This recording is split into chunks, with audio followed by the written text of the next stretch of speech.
Now, Safer Schools, an ABC 10 News special. It happened again. A scene that keeps playing out in this country.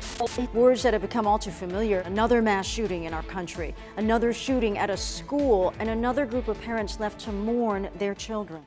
Amazing grace. I think it's terrifying thinking that you drop off your child and not knowing that you might not ever see them again. I was left with just the heartache and thinking of the parents and the families that this has happened to again. Heartache turning into frustration. Vote them out! Vote them out! Vote them out! And demands for action. And if we keep complaining about nothing will change and not do anything about it, how are we going to make a difference in this world? As students, we need change and we need to fight for it. And their parents call for change to stop this from happening again. There are people working to change things in our country. In this half hour, we'll share stories of unity as we all work together to keep students safe. People from every demographic, grannies against guns down to little kids, and it was very heartwarming as well as very powerful. The changes since the Uvalde shooting and the resources to help students cope. School's a second home for many, which is why when school shootings like this happen, it's a whole family that's coming together. Good evening. Thank you for joining us. I'm Virginia Cha. You know, many of our local schools are back in session this week, but also back are the fears and anxiety about school safety in this country after the devastating school shooting in Texas. 21 lives lost, 19 of them students between the ages of 9 and 11. 2 were teachers who loved their students and also left heartbroken families behind. When it's happened to another teacher and I'm sorry, this is tough. And they've been lost after dedicating their life to teaching to children. It's got to stop. Every time an incident like this happens, unfortunately, you know, it just sends shivers up and down our spines. We are failing our children. In the hours after that shooting in Uvalde, hundreds of San Diegans came together for vigils to mourn and to reflect.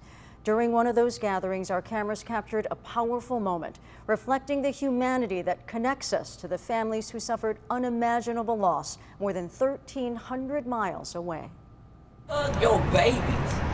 Every time they get up in the morning, hug them. A parent holding her little girl as tightly as possible. I worry about the children now and in future generations, wondering if this is something they're going to always have to deal with. So what's being done now to try to stop this from happening again? On the federal level, President Biden has signed the Safer Communities Act into law. It is the most significant federal gun safety legislation in 3 decades. It passed 1 month after the shooting in Uvalde. Today, we say more than enough. We say more than enough. It's time when this seems impossible to get anything done in Washington. We are doing something consequential. It enhances background checks for gun buyers under 21, prevents known domestic abusers from buying guns, and provides funds for school security and mental health services. What it does not include is a ban on assault weapons. For some here, news of Uvalde brought back unwanted memories of their own experiences with school shootings. There's not a day when there's a shooting that I don't get goosebumps. Brings back the horrible feelings of that day. Jonathan Roach was the superintendent of Carlsbad Unified on the day a gunman fired at children during recess at Kelly Elementary School. 2 students were shot, but both survived.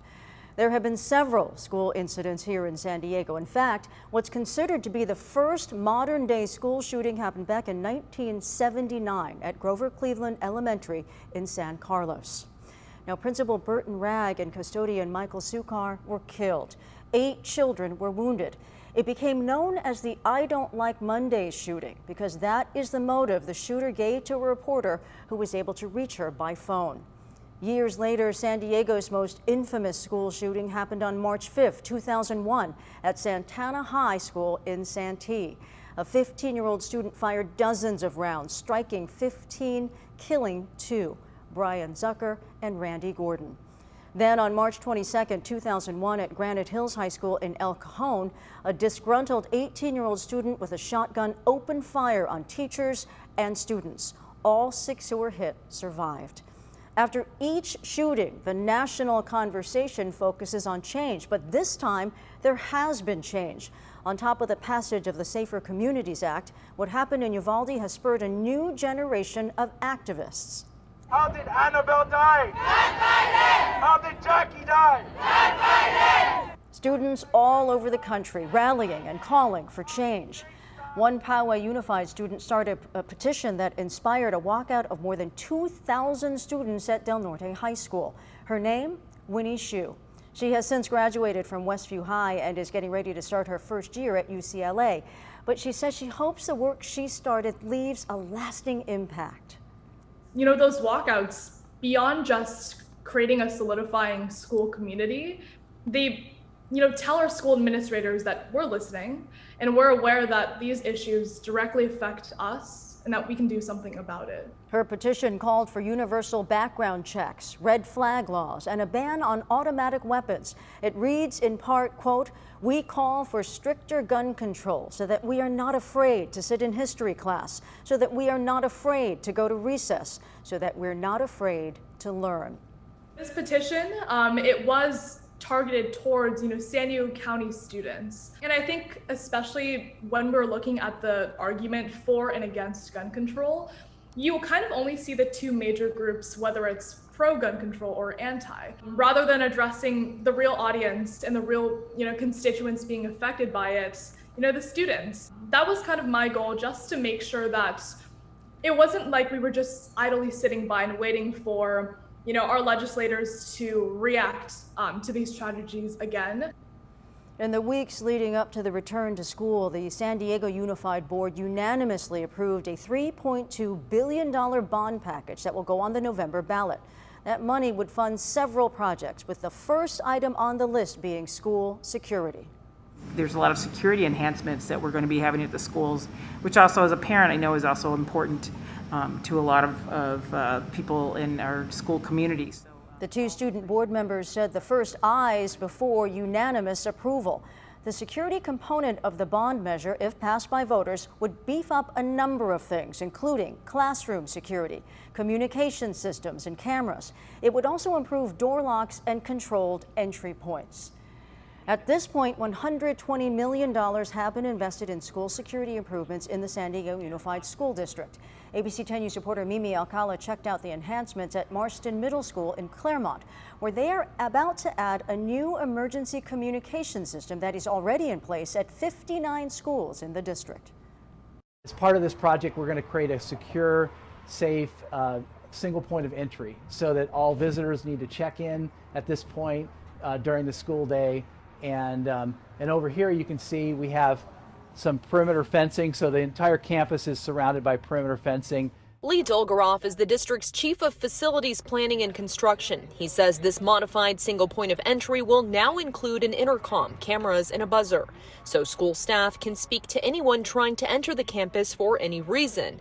He tells us all doors and windows will also be upgraded. He showed us around campus, giving us a look at some of the security measures already in place. We have an emergency communication system on campus so that if there is a suspicious person or a person that's carrying a weapon possibly, we can immediately notify all the classrooms on campus through the emergency communication system and lock down the school immediately. He says these are in every classroom and the front office. They provide two-way communication from the main office to any parts of the campus and include intercom speakers and text displays, allowing trained staff to quickly respond to emergencies. We're rolling this out across the entire school district. Reporting in Claremont, Mimi Alcala, ABC 10 News.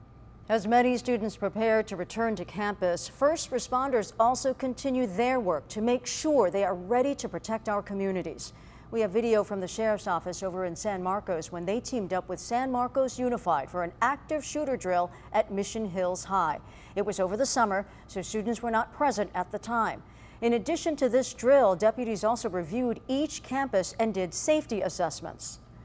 to just find any place where we might fine-tune any of our practices, just to make sure that we're as tight as we possibly can be and improving on our already pretty successful safety procedures. We talked to Commander Brian Nevins with the Sheriff's Department. He explained how the response to an active shooter has changed over the years and what it looks like now. Prior to Columbine, the typical response was to wait, get SWAT or the tactical teams in there. And then after that, we changed to what was called immediate action rapid deployment, where we would send in a team of 4 or 5 once assembled. Now we're actually teaching and encouraging people to go in right away. So it may be a single deputy or 2 deputies. As soon as they get there, try to come up with a quick little plan. Sometimes there's no time for a plan. They just go in and try to find who's doing the bad stuff right now. Commander Nevins wants students to keep in mind that if they see something, say something. That is the message from San Marcos Unified. Whether it's a post on social media or a conversation overheard, the district says students can approach a teacher or other staff member to report it. One part of safety preparedness, lockdown drills. We just stay absolutely still. My super loud and exciting ASB class turned into one of the most quiet testing rooms in the entire world. But what happens when it's not a drill, but a real threat? Still ahead, the incidents that have prompted lockdowns in local districts. And the technology one South Bay school district has been using to make sure no one who enters their schools poses a danger.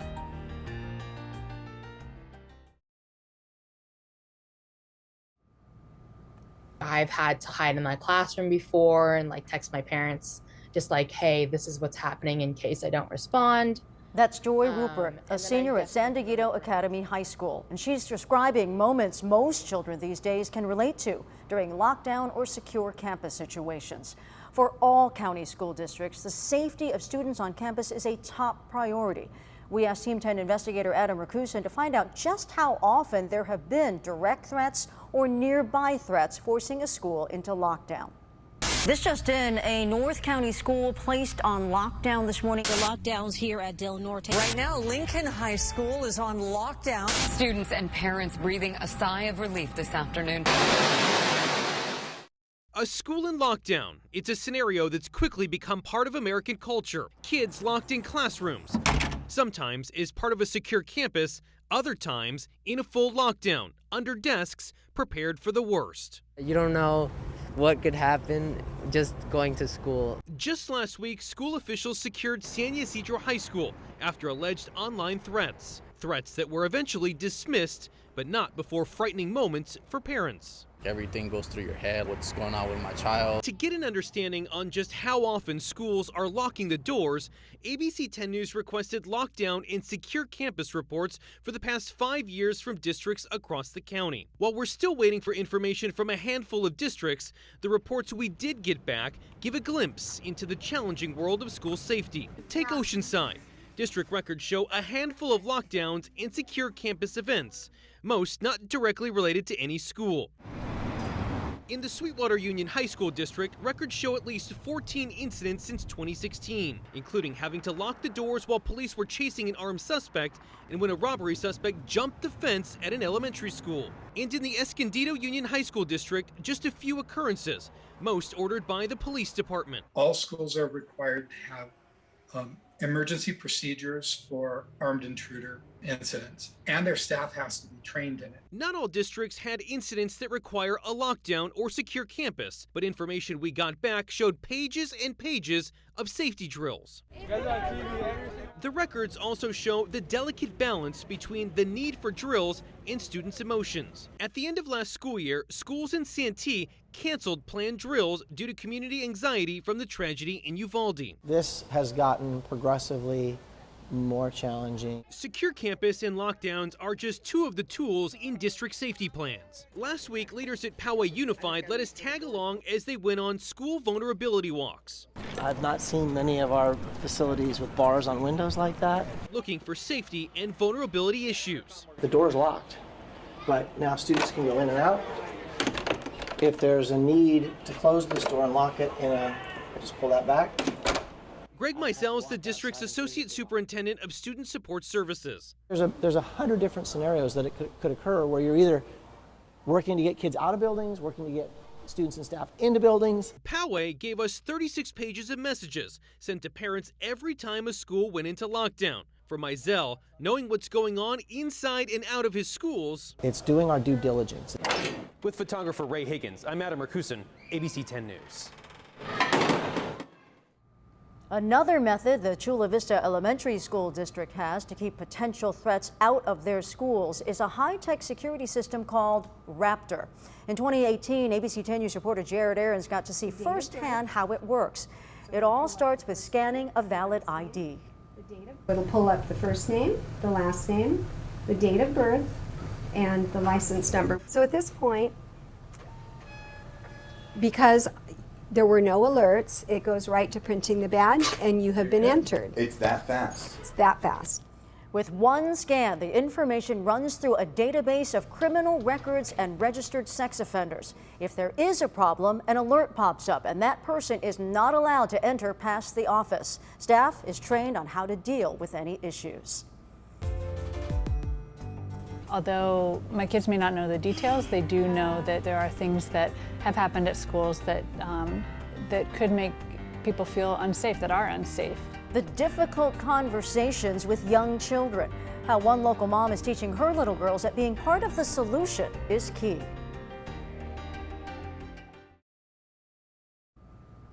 I think probably it's best for your kids to have a little conversation about if something happens and you're going to get separated or you're going to leave school, have a plan to meet up.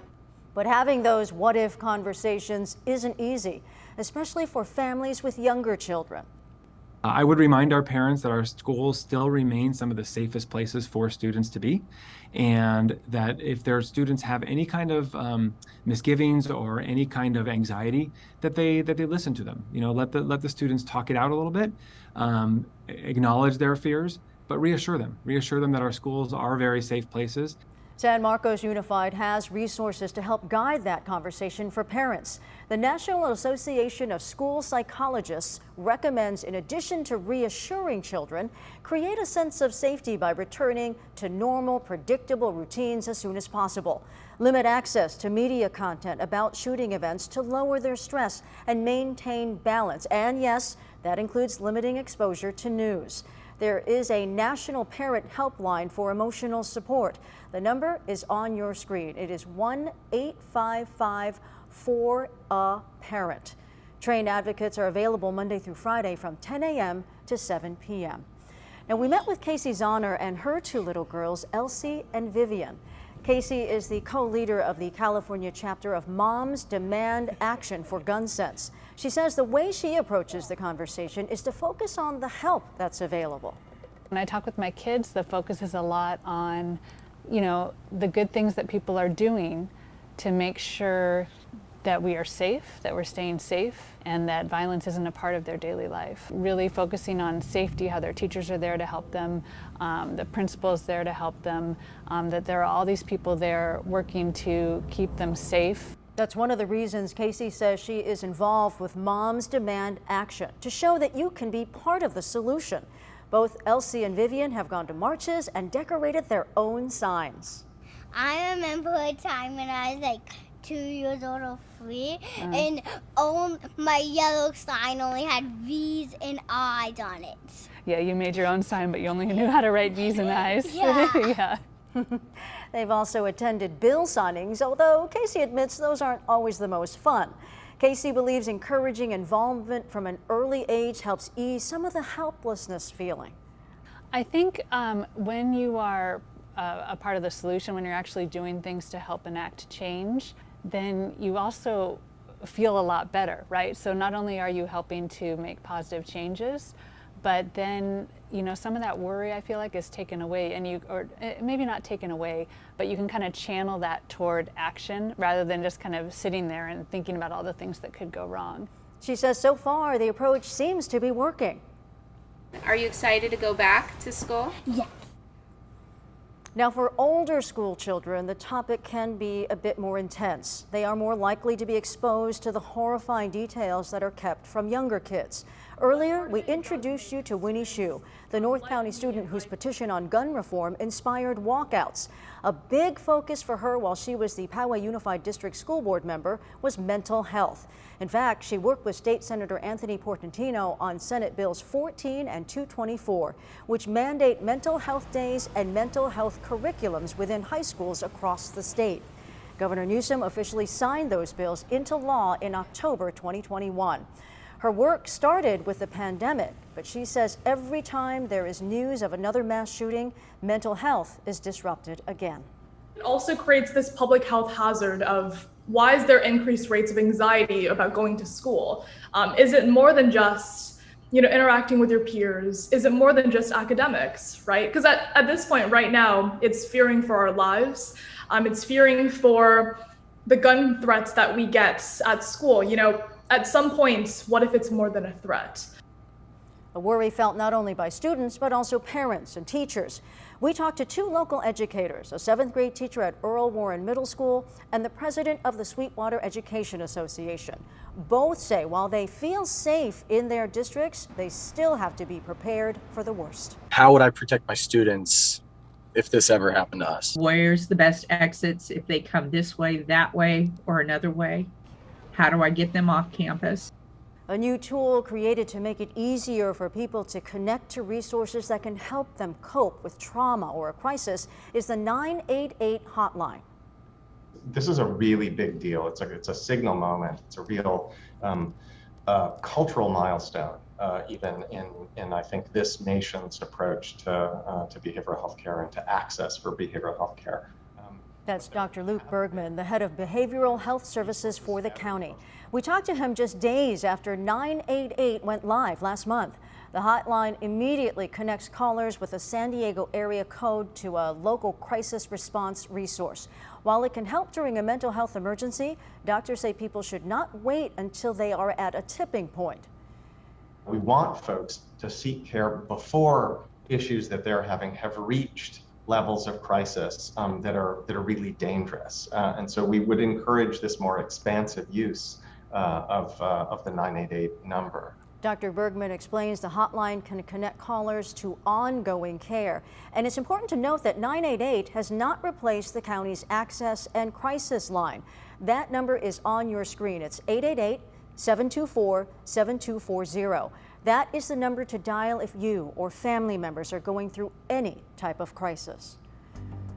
A message of hope. Next, a reminder of the people who give us strength during the darkest times. Don't go away, we'll be back.